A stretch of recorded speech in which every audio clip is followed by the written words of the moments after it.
Well, Charlie is just chasing these daggone bees. Every once in a while he'll get one too. Watch this one right here. He's got him sighted. Oh my gosh, there's two of them together. Ooh, boy.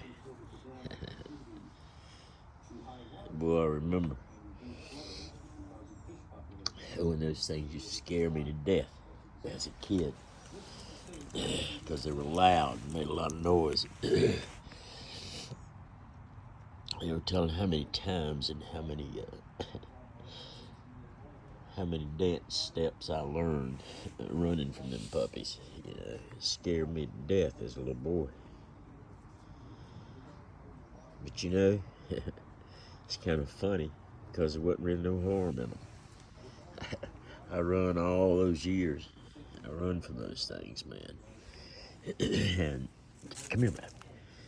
I run from them, and they scared me to death. There certain places I wouldn't even walk to because there's bushes out there in front of my mom's house. She had them old bushes. Had them. They were. I don't even know what they are, but they're hedges that are sort of. I don't know, purple looking, dark purple looking. Get white, real white buds all over them in the spring. I'm sure I'll see one before the day's over. But dude, them things love grandma's bushes. So I like staying on the porch. Well, you know, we had a very contentious, if you will, relationship. And the whole time, you know, I was scared of nothing. I was running and running and running all the time from them things. And, just scared to death, scared of nothing. Well, that's a whole lot the way Satan uses fear in our life. You know, he creates fear to manipulate us. He doesn't have the power to make us do anything unless we give ourselves over to him. But he sure does put fear in us. And, you know, sometimes we react to that. You know, for every action, there's an opposite and equal reaction. And sometimes when that fear comes our way, we react in many different ways. You know, some people react passively and run, and then others confront their fears, and you know, some battle daily with them. See, because they battle alone. They battle by themselves. See, and the sooner that we can understand and realize that, listen, we don't battle against flesh and blood. We're not fighting against our spouse or against co-workers or against our boss or against employees or whatever the case may be. See, we're not wrestling against those people, against the acts that they commit. We're not wrestling against that. It's a spiritual thing. What we do and what everybody around us does is simply a reaction. It's a reaction to what's going on inside, in the spiritual side. You know, we're not this flesh and blood body. No. That's not who we are.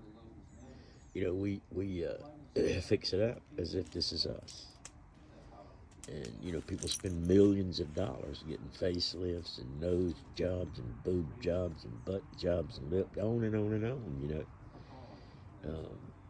just putting the emphasis on this decaying vehicle that carries our soul around.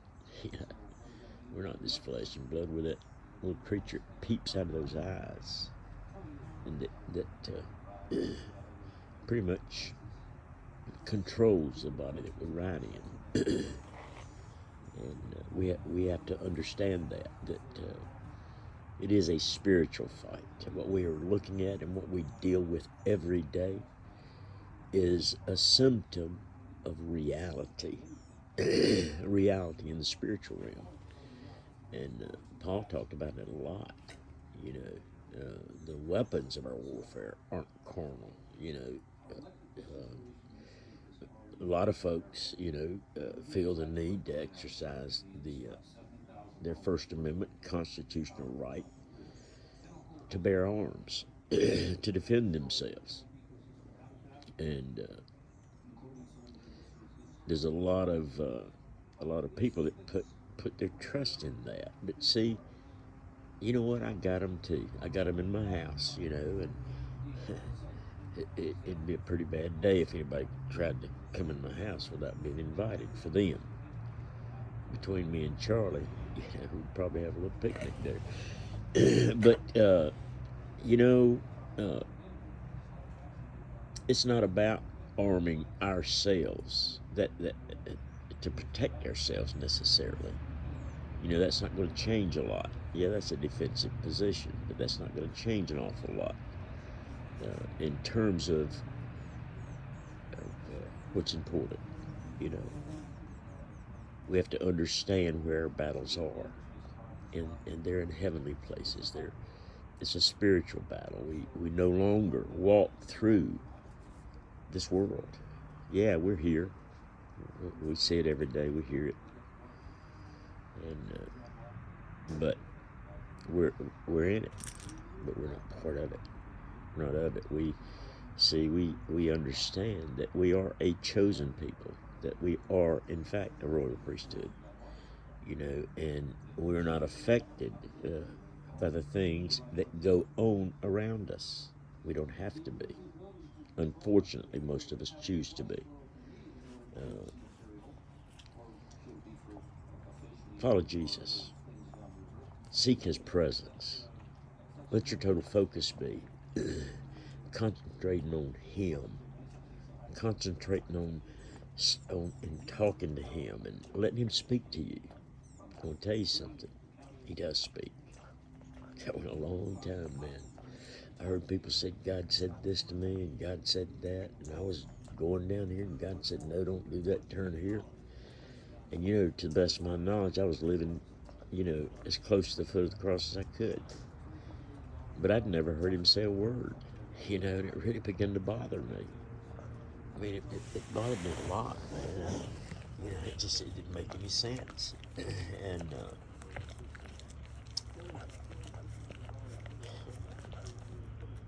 one night, this is a long time ago, I was a young man, but one night I couldn't sleep. And I had had a dream. And I won't go into the details of that dream right now, but it was just as vivid a dream as the scenery is around me right now. And uh, when I woke up from that dream, I was crying. Man, I couldn't stop crying. I was just weeping. I was broken. I didn't know why. There was one person in this dream in the midst of a crowd that was going along with the crowd, but had turned their head and was looking back, trying to hear the gospel, but being pulled away from the gospel by the crowd, you see. And it broke my heart. And I didn't understand the things that were going on. I just didn't understand. I hadn't been following Jesus long, and man, you know, as I said, I would hear some of my best friends talk about hearing God, and man, you know, boy, it was intimidating in so many ways, but it also broke my heart. I felt like I was missing something so great. Just to hear from Him, man, I would pray. I'd say, God, please speak to me. And this is kind of silly, but I even told Him, God, I don't care what you say. I don't care if you just say hello. I wanted to hear His voice so bad, you know. And during that time, uh, through a friend of mine and through a preacher, a friend of mine who had a Bible school, I got to know Vestal Goodman of the Happy Goodman family, and got to know her family, and uh, we would sometimes, you know, a couple times a week or something like that.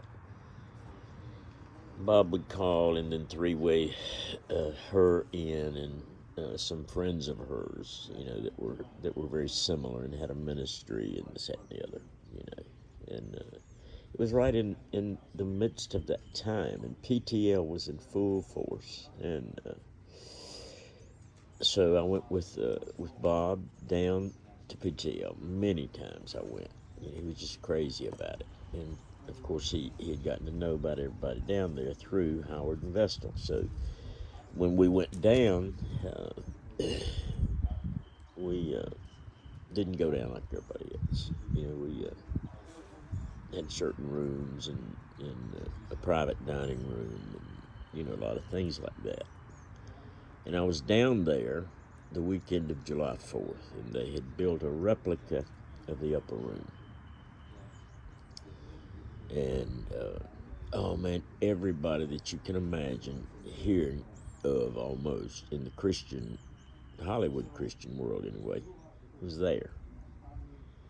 And we were there, and we were with Howard and Vestal and Ricky, who's really my friend, her son Ricky, and some other people. But every time we would go out, we would go to eat. You go down to the dining room, and buddy, it was lavish. I mean, it was first class. It felt like you was in Las Vegas. It wasn't like the Jim and Tammy burger shop out front where you got an $8 hamburger. It was worth $1. That was for the, for the cheap, for the whatever you call them. And but anyway, this moment really stands out in my mind. We went down to breakfast, and it was a long table, and I would say probably 6 or 8 on either, 6 maybe on either side, and of course, the head of the table.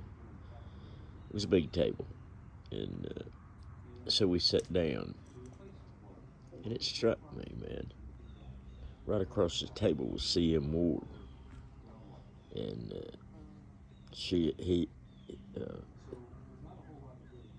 Dr. Ward and Vestal apparently knew each other very well, and they were having lively conversation. And Mike Murdoch was there. He and his wife had just gone through a divorce, and Mike and Vestal had become good friends apparently, and I think it had something to do with Vestal's daughter. I don't know if she was friends, but I don't know what the deal was.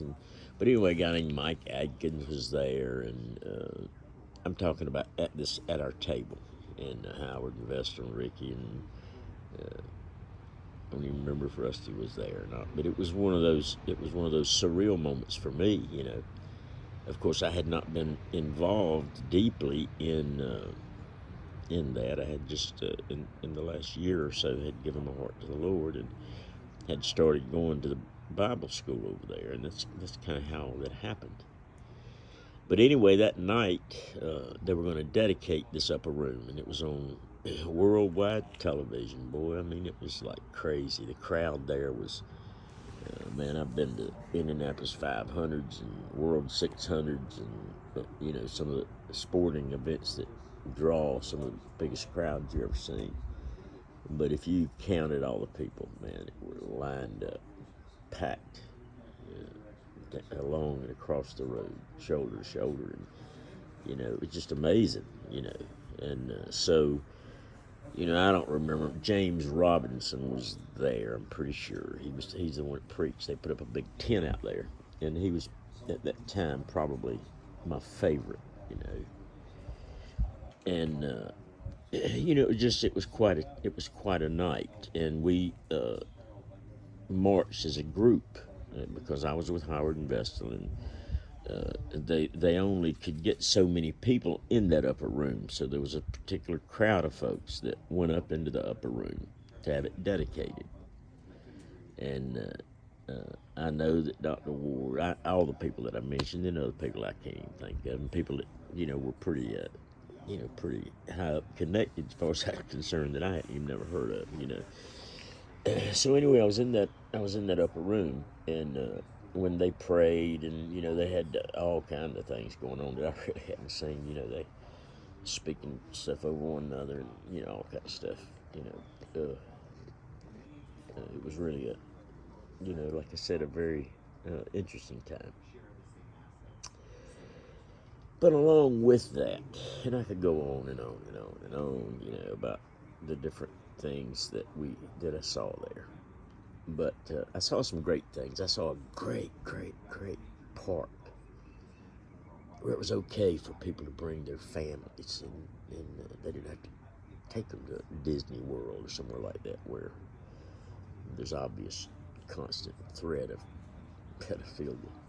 They didn't have to do that. They were able to go there, and there were restaurants all around there that were, they had different names. The one that sticks out to me was Jim and Tammy Burgers or something like that. Sort of a Biff Burger takeoff or a Whopper Burger take, something like that. Burgers